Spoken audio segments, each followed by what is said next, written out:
we're going to start from the controller settings.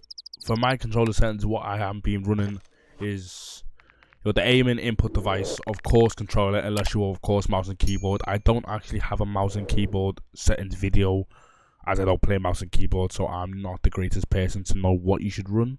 But this is for controller and for PC. I suppose it will work for console as well, but I don't think console have as many settings as PC does.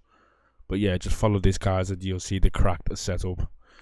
The button layout, I do run tactical because I am currently using a Battle Beaver, which I will show you. I'm currently using a Battle Beaver at the minute, which is obviously got buttons that along the bottom. It's got mouse click buttons as well for analogs, triggers. So yeah, this helps me really much. I use this, and I've got my bottom buttons underneath remapped. So my bottom buttons underneath is X and circle on PlayStation, which is jump and crouch. But my knife button to knife people, rather than it being R3, it's actually circle, because I've changed a few buttons around, guys. So I do run tactical at this moment in time. I don't run flipped, but that's entirely preference up to you. Running flipped would mean you got L1 and R1, which will be your shoot and aiming button. But for me, I have the triggers, mouse click triggers for my Battle Beaver, so I don't actually need to run it. Stick layouts, defaults, controller vibration, I have mine turned off because with my Battle Beaver I do actually have the rumbles taken out, so this is irrelevant to me. Full haptics, horizontal, I actually do run 5.5. This is entirely up to you again, but it's all down to how good you are with aiming and analog stick control. I think it's worth trying out. You got the firing range in the creator class menu, which you can also try out there. But I think what's best for you is come to a higher sensitivity and work your way down.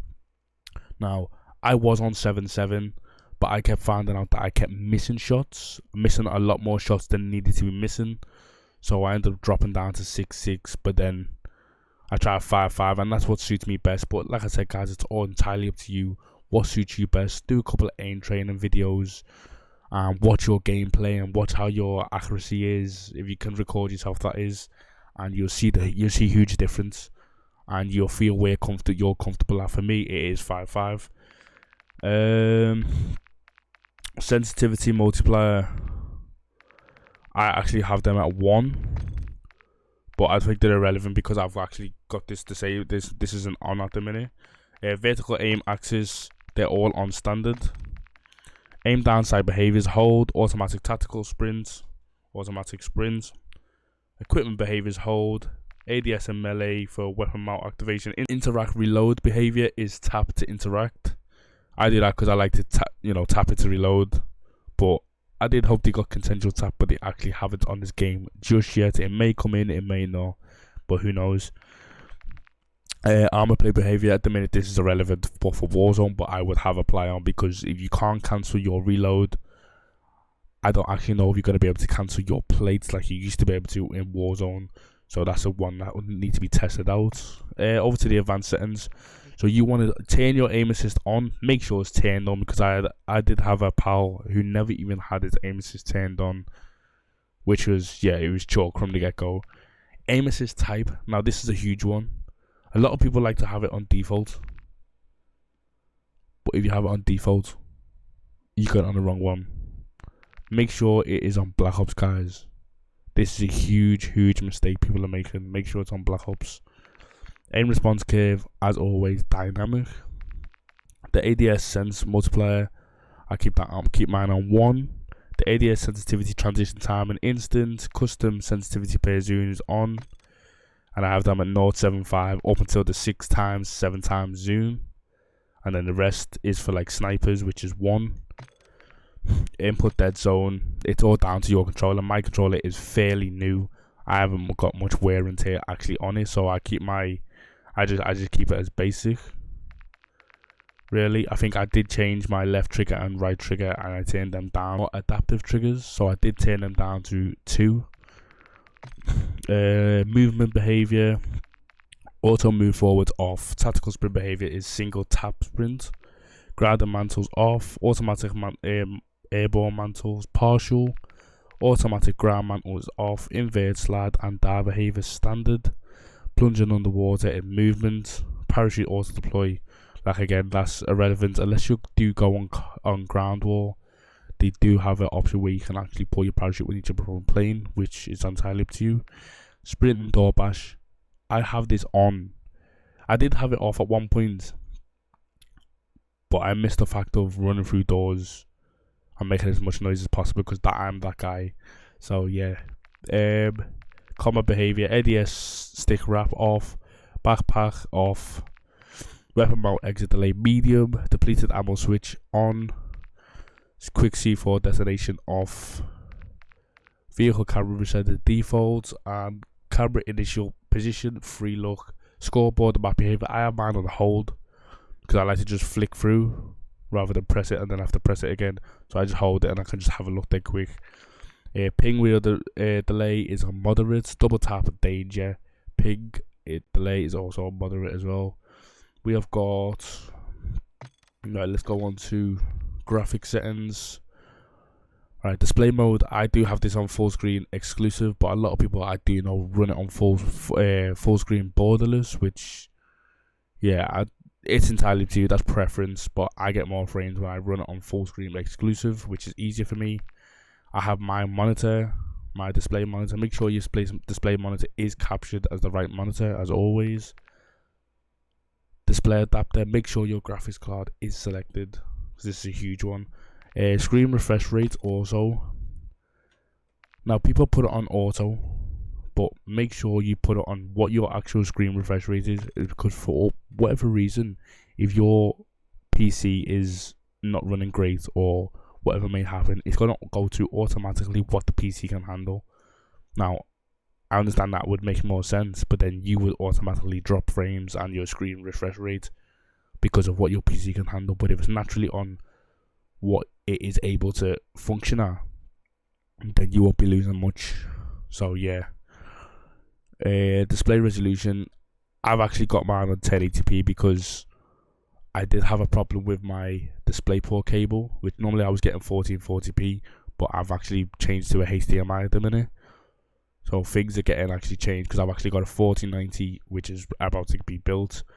So I've got a lot of tweaks that I do need to make to this once it comes, like my monitor and my graphics and my new cable and whatever else. Dynamic resolution off. Aspect ratio automatic. VSync off. VSync menus off. This is a big FPS hog. You don't want this on at all. Custom frame rate. I just have mine in the game set for 300, 120 and 60. Display gamma. You want to make sure you got the 2.2. Unless you are playing on a 4K TV, which we have the 2.4.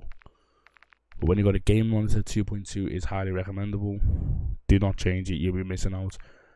Brightness is completely up to you. I do run 51, but of course, like it says, until the Call of Duty sign is barely visible.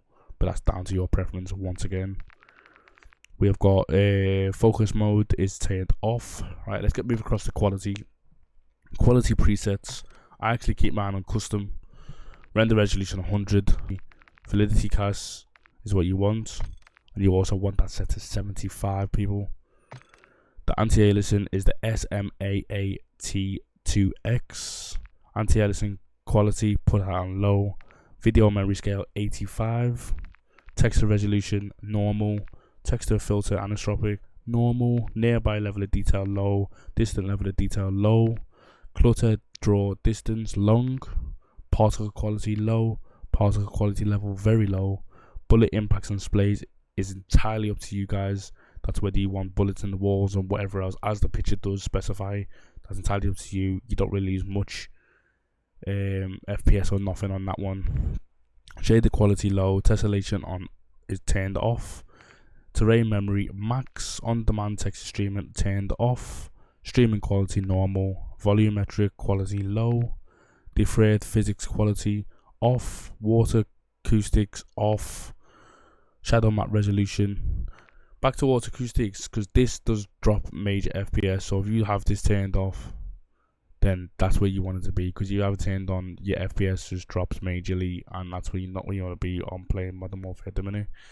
Shadow map resolution normal, screen space shadows off, spot shadow quality low, spot cache low, particle lighting low, ambient occlusion off, screen space reflections off, static reflection quality low, weather ground volumes low, NVIDIA filters. I've got the NVIDIA reflex low latency. I've got mine turned off for the time being. I did have it switched on with on and boost, but I found I was losing more FPS when I had it that way, so I've got mine just turned on. Depth of field off, wheel motion blur off, weapon motion blur off, and field grain is set to 0. What else we got? Field of view. What I run at 120, but this is completely again your preference. ADS field of view is affected. Weapon field of view, I have mine on wide. Third person 90. Vehicle field of view is default. First person camera movement least 50. Third person camera movement least 50. Third person ADS transition. Third person ADS and default spectator camera is game perspective. That's what I have for my settings, guys. My graphic settings. I will also do my audio settings, but everyone seems to have a difference. I have home theater because I feel like I can hear a lot of footsteps a lot easier. But that's, again, this is your preference. You try it out and test it. I've got a pair of Astro A40s here, which I've been using for a really long time, and yeah, I think my audio settings have been really, really good over the past year or two anyway. So yeah, that's up to you. I do use home theater. I did also use home theater on Warzone.